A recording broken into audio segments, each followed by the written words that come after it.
వరంగల్ జిల్లా కోర్టులో బాంబు కలకలం రేపింది. సమాచారం అందుకున్న బాంబ్ స్క్వాడ్ తనిఖీలు చేపట్టింది. కోర్టు ఆవరణలో జగిలాలతో సెర్చ్ చేశారు. ఎలాంటి ఆనవాళ్లు లేకపోవడంతో అధికారులు ఊపిరి పీల్చుకున్నారు.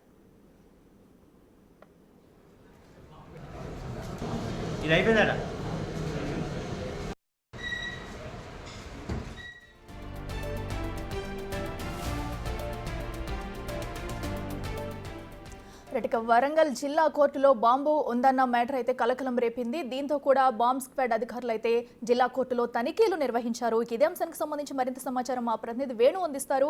వేణు, చెప్పండి, అసలు కోర్టులో బాంబు ఉందన్నది ఆ సమాచారం ఎలా బయటకు వచ్చింది? ప్రస్తుతం అక్కడ సిచ్యువేషన్ ఏంటి?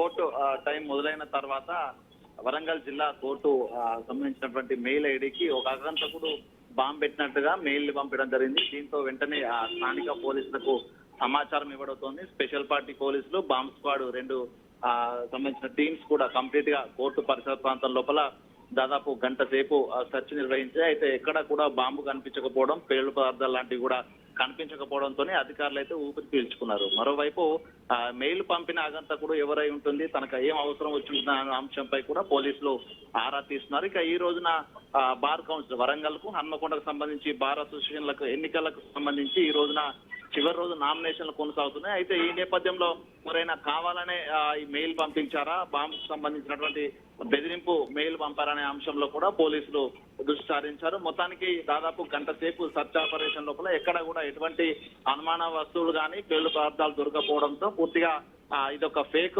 మెసేజ్, అదేవిధంగా కావాలనే ఆగంతకులే కావాలని కలకలం సృష్టించాలనే మెయిల్ పంపారంటూ కూడా పోలీసులు ధృవీకరించుకున్నారు. ఇక ప్రధానంగా మెయిల్ సంబంధించి ఎక్కడి నుంచి పంపారు, ఐపీ అడ్రస్ అన్ని కూడా లొకేషన్ ట్రేస్ చేసి మెయిల్ పంపిన ఆగంతకుని కోసం అయితే పోలీసులు టెక్నికల్ డేటా అయితే ఆరా తీసిన పరిస్థితి ఉంది. అఖిల, రైట్ వేణు, థ్యాంక్ యూ.